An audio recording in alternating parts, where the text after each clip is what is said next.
Good morning.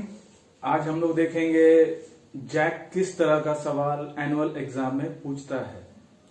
जैसे कि हम लोगों को पता है कि बुलियन अलजेब्रा जो है वो 8 मार्क्स का चैप्टर है।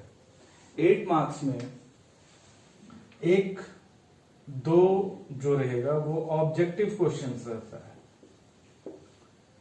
एक क्वेश्चन रहेगा शॉर्ट जो कि है 2 मार्क्स का, और एक क्वेश्चन रहेगा लॉन्ग जो कि रहेगा 4 मार्क्स का। तो ये टोटल हो जाएगा 2 ऑब्जेक्टिव 2 मार्क्स, एक रहेगा 2 मार्क्स का और एक रहेगा 4 मार्क्स का। That will be of 8 marks. अब 8 मार्क्स का जो क्वेश्चन है वो देखते हैं हम लोग किस तरह से ये पूछता है कॉन्सेप्ट। इसमें से 2 ऑब्जेक्टिव रहेगा, किसी किसी साल एक भी रहता है, कभी 2 भी रहता है। ये था 2020 में, 2019 में भी ये सवाल पूछा है। ये क्या कहता है, the Boolean expression a dot b plus C is equals to A B plus A C. अब ये कौन सा लॉ है, एसोसिएटिव है, कॉम्यूटेटिव है, एब्जॉर्प्शन है या डिस्ट्रीब्यूटिव लॉ है। तो ध्यान रखिएगा, सभी लॉ को याद रखना पड़ेगा। एग्जाम में कुछ भी दे देता है, कभी state and proof distributive law दे देता है, state and proof De Morgan's law दे देता है, या फिर इस तरह का कोई दे देगा, बोल देगा कि ये कौन सा लॉ है वो बताइए। तो एसोसिएटिव लॉ नहीं है, ये कॉम्यूटेटिव भी नहीं है, this is one is distributive. Distributive में 2 लॉ था, एक ये था और एक दूसरा था x प्लस वाई जेड, या इसको लिख सकते हैं a plus B C equals to a plus B into A plus C. ये भी मेरा डिस्ट्रीब्यूटिव का ही लॉ है। तो ये इसका आंसर है डिस्ट्रीब्यूटिव लॉ। दूसरा सवाल है a Boolean function of n variable. एक बुलियन फंक्शन है अगर n वेरिएबल का has dash rows of possible input combinations. Truth table याद कीजिए, जब हम लोग बनाए थे ट्रूथ टेबल तो वहां बताए थे कि अगर 2 वेरिएबल का है तो maximum possible combination 4 input lines रहेगा। अगर 3 वेरिएबल्स का है तो इसमें 8, मतलब ये जो बढ़ रहा है 2 4 8 16, ये बढ़ रहा है 2 to the power n, 2 to the power n। n जो है that denotes number of variables. अगर 2 का है तो 2 गुने 2 4, 3 का है 2 गुने 3 8, 4 का रहेगा तो 16। तो इसका आंसर होगा n नहीं होगा, 2n नहीं होगा, 2 टू द पावर n होगा। तीसरा क्या कह रहा है, the Boolean expression a into B dot C is equals to A dot B dot C. ये कौन सा लॉ है? ये मेरा लॉ आता है एसोसिएटिव, ये मैथ्स में भी है। दूसरा ऑब्जेक्टिव क्या और, how many gates would be required to implement the following Boolean expression after simplification. ये एक एक्सप्रेशन दिया हुआ है, ये एक बुलियन अलजेब्रा दिया हुआ है। इसको बोला गया है कि इसको अगर हम सिंप्लीफाई करते हैं तो इसके लिए कम से कम कितना गेट मेरा यूज होगा। Options are 1 2 4 5। तो ये सॉल्व पहले कर लीजिए, इसको देखिए, X Y plus X X plus Z plus Y X plus Z, ये है मेरा expression.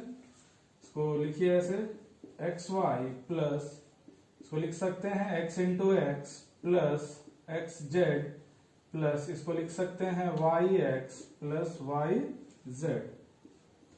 X Y plus X into X, X हो गया, एक्स जेड प्लस, इसको लिख सकते हैं हम X Y plus Y Z. X Y is equals to,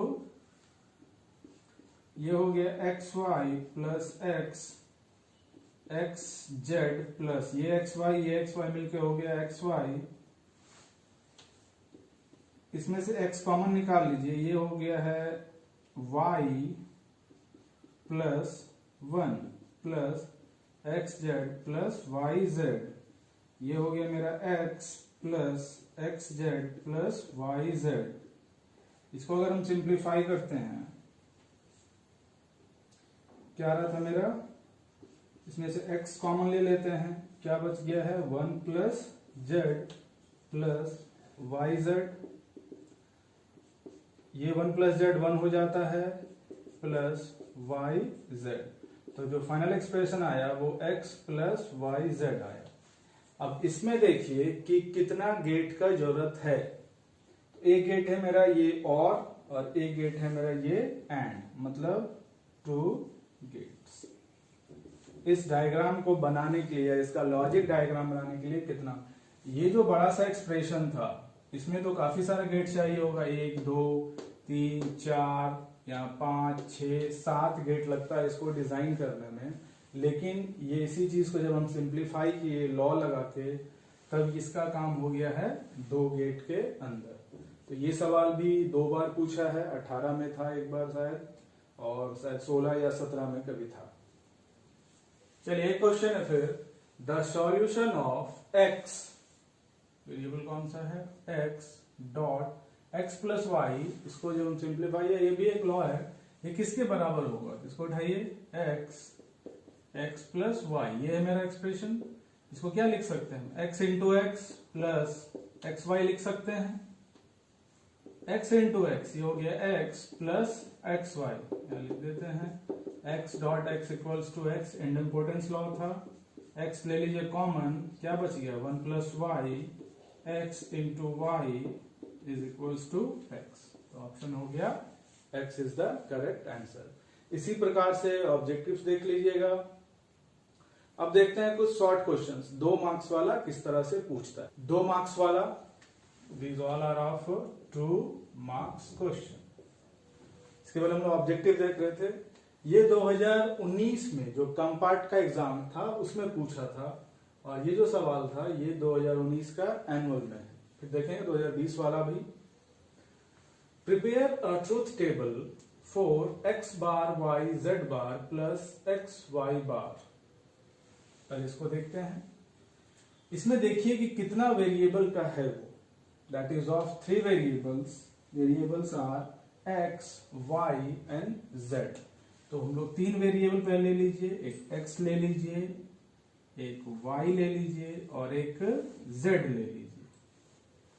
अब देखिए 3 वेरिएबल का जब भी बनाना था तो इसमें हम लोग को जो इनपुट लाइंस था वो 3 था, और कॉम्बिनेशंस जो था वो 8 कॉम्बिनेशंस लिखा रहा था। मतलब 0 1 0 1 0 1 0 1, कितना बार हो गया, 1 2 3 4 5 6 7 8। अब आ जाइए यहाँ पे 0 0 1 1 0 1 1, फिर था 4 0 और 4 टाइम्स 1, ये कॉम्बिनेशंस था। अब वहां क्या क्या चाहिए, एक देखिए कि हमको एक x बार चाहिए,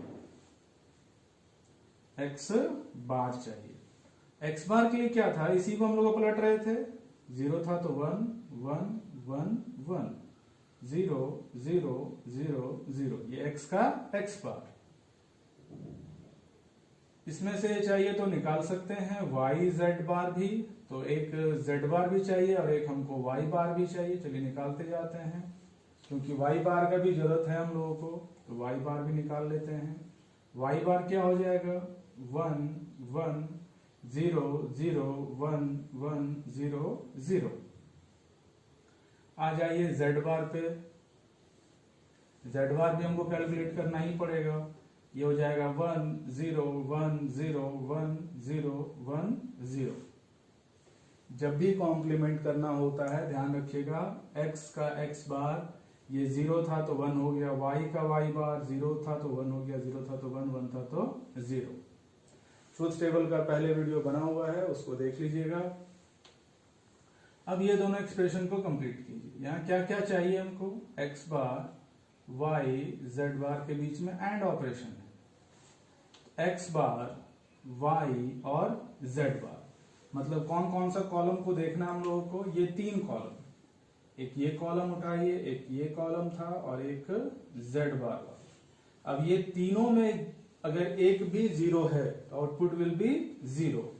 तो यहां पे देखिए y 0 हो गया तो इसका क्या हो गया 0, इसमें भी क्या है 0, इसमें आ जाइए y भी 1 है, x बार भी 1 है और z बार भी 1 है, तो इसका आंसर क्या हो गया 1।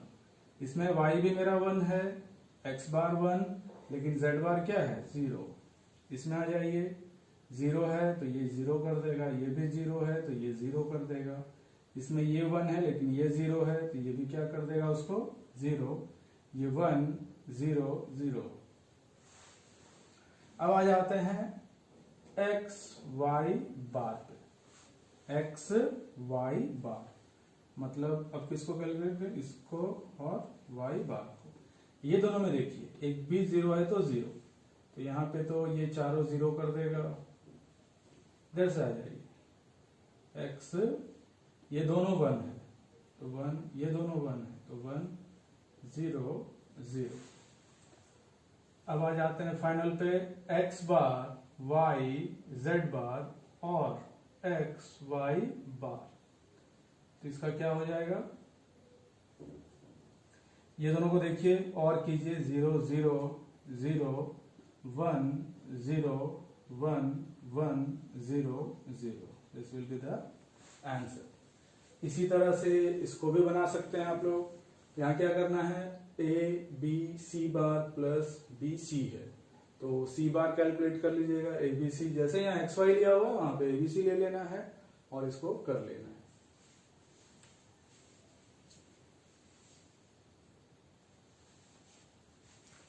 तो फिर देखते हैं, था give dual of the following Boolean expression. ये दिया हुआ है और इसका डुअल लिखना है। तो पहला का डुअल क्या होगा, x plus x bar Y plus 1, इसका डुअल। डुअल के लिए क्या बताए थे कि डुअल में हम लोग प्लस है तो इसको डॉट में बदलते हैं, डॉट है तो उसको प्लस में बदलते हैं, 0 है तो उसको 1 में बदलते हैं, 1 है तो उसको 0 में।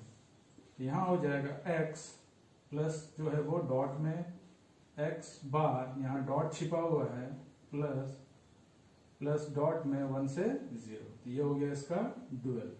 दूसरा का डुअल ये था एक्स वाई बार प्लस एक्स बार वाई। इसमें क्या हो जाएगा, x प्लस वाई, यहाँ प्लस है तो ये डॉट में हो जाएगा, x डॉट है तो यहाँ प्लस में y बार प्लस, यहाँ प्लस था तो यहाँ किस में बदल जाएगा, ये डॉट में x बार प्लस y। इसको ऐसे लिख सकते हैं। ये इसका ये डुअल है, इसका ये मेरा डुअल है। ये भी एक बार आया हुआ है। डुअल किस प्रकार से निकाला जाता है, प्रिंसिपल ऑफ डुअलिटी ये कहता है कि हम किसी एक एक्सप्रेशन को उसके डुअल फॉर्म में बदल सकते हैं बाय चेंजिंग और टू एंड टू और, 0 to 1 and 1 to 0।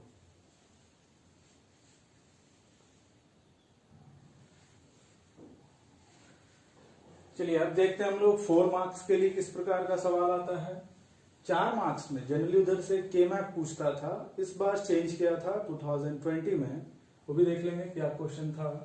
Jack previous year question 4 marks, generally K map एक आता था 4 मार्क्स का। देखते हैं इसको कैसे सिंप्लीफाई किया जाए। ये 2019 का सवाल है, एनुअल का। वेरिएबल्स है A B C D, sigma SOP है और ये जो नंबर्स दिया हुआ है, इसको कैसे सॉल्व किया जाए तो बताए हुए हैं पहले। के मैप देखिए 4 वेरिएबल का है तो जो बॉक्सेस बनेगा वो 16 बॉक्सेस बनेगा। तो यहां से पहले 16 बॉक्सेस बना लीजिए। ये मेरा 16 बॉक्सेस बन गया। इधर से ले लेते हैं ए बी सी डी। यहां क्या लिखा जाएगा, A bar B bar, A bar B, A B bar, C bar D bar, C bar D, C D bar. Numbers क्या क्या था, यहां पे था 0 1 2 3 4 5 6 7 8 9 10 11 12 13 14 15। ये इस तरह का सवाल था। अब जो यहां तक तो सभी में करना है, जहां भी ये एसओपी का रहेगा उसको सभी में ये इतना काम तो आपको करना ही है। अब ये जो दिया हुआ है उसको भर दीजिए। कहां पे दिया हुआ है, 0 पे, फिर 2 पे, फिर 5, 7, 8, 10, 13 और 15। अब देखिए इसमें क्या क्या पॉसिबिलिटीज है। क्या यहाँ ऑक्टेट बन पा रहा है? तो ऑक्टेट तो नहीं बन पा रहा है। फिर देखिए क्वाड, तो क्वाड ये चारों कॉर्नर एक क्वाड फॉर्म करेगा और ये एक क्वाड। यहाँ कितना क्वाड बन रहा है मेरा? 2 क्वाड। तो लिखते हैं क्वाड किसका लिख रहे हैं? 0, 2, 8, 10। ये चारों कॉर्नर वाला का इसका रिजल्ट क्या होगा? इसका रिजल्ट आएगा, अब देखिए ये लाइन और ये लाइन, ये दोनों लाइन में कॉमन टर्म्स कौन सा है? ये दोनों में कॉमन है मेरा बी बार। ए का स्टेट चेंज हो रहा है तो वो कैंसिल आउट हो जाएगा। अब ये दोनों में देखिए सी बार डी, सी डी बार, ये दोनों में कॉमन क्या है?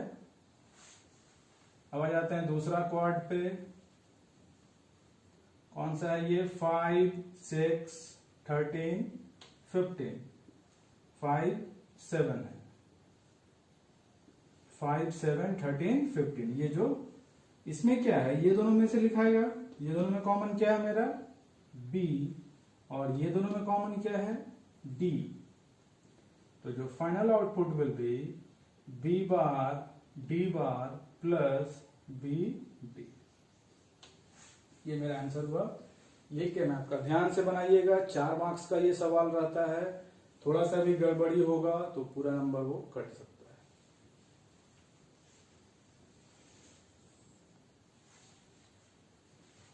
चलिए दूसरा के मैप देखते हैं। ये कब पूछा है? 2019 में एनुअल एग्जाम में ये पूछा था। वो जो पिछला बार देखे थे वो मेरा कम पार्ट का था, ये एनुअल का है।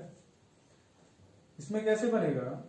ये भी देखिए 4 वेरिएबल का है, एबीसीडी, सिग्मा का साइन है एसओपी से, और ये जो नंबर्स दिया हुआ है मीन टर्म्स का पोजीशंस। तो पहला काम 16 बॉक्सेस बना लेते हैं। बॉक्सेस बनाने के बाद ये मेरा बॉक्सेस बन चुका है।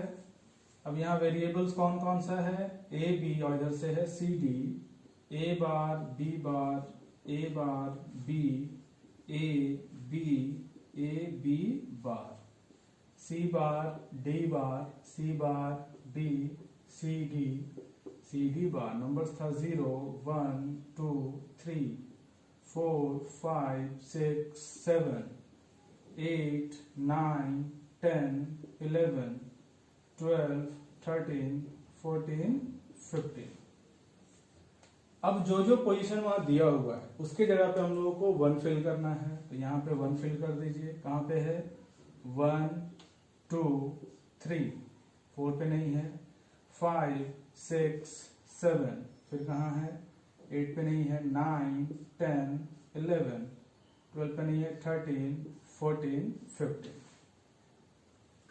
अब यहां देखिए कि क्या ऑक्टेट बन पा रहा है? बिल्कुल बन रहा है। एक देखिए यहां से ये मेरा एक ऑक्टेट जा रहा है। This one is our octet. अब देखिए ये 4 बच गया है, तो इसको ऐसा नहीं कि हम सिर्फ 4 का घेरा लगाएंगे। ये मेरा ऑक्टेट बन रहा है, ठीक है। तो अगर मेरा ऑक्टेट बन रहा है तो हम लोग ऑक्टेट ही बनाएंगे। ये देखिए यहां से तो 2 ऑक्टेट बन रहा है। यहाँ क्या बन रहा है मेरा? 2 ऑक्टेट। तो देखते हैं पहला ऑक्टेट का जो रिजल्ट है, जो ऑक्टेट्स बन रहा है 2 ऑक्टेट। किसका? इसका देख रहे हैं। 1, 3, 5, 7, 9, 11, 13, 15। तो ये जो ब्लू वाला है, इसमें देखिए कि ये तो मेरा पूरा का स्टेट मेरा चेंज हो जा रहा है। तो जो कॉमन बचेगा वो ये दोनों लाइन में देखिए सी बार डी और सी डी, ये दोनों में कॉमन जो है वो सिर्फ है डी। तो ये ऑक्टेट का जो रिजल्ट होगा वो एक वेरिएबल में होगा। जो दूसरा ऑक्टेट था मेरा, दूसरा ऑक्टेट कौन कौन सा है? 2, 3, 6, 7, 10, 11, 14, 15। ये दोनों में देखिए ये दोनों लाइन में क्या कॉमन है? सी। तो जो आंसर आएगा वो आएगा सी प्लस डी। यही है इसका आंसर। ध्यान रखिएगा, 2 ऑक्टेट बनेगा तो 2 ऑक्टेट बनाना है। ऐसा नहीं कि हम 2 या 3 क्वाड बना दिए हैं या 1 ऑक्टेट बन गया 2 क्वाड बन गया, ऐसा कुछ नहीं करना है। ऑक्टेट को कैसे ट्रेस करेंगे? ये तो पूरा चेंज हो जा रहा था मेरा। ये दोनों लाइंस में देखिए, क्योंकि जो लिखाएगा टर्म्स वो ये दोनों में लिखाएगा। ये दोनों में कॉमन क्या था मेरा? डी, तो आंसर आया डी। और ये दोनों में कॉमन क्या था मेरा? सी, आंसर था सी।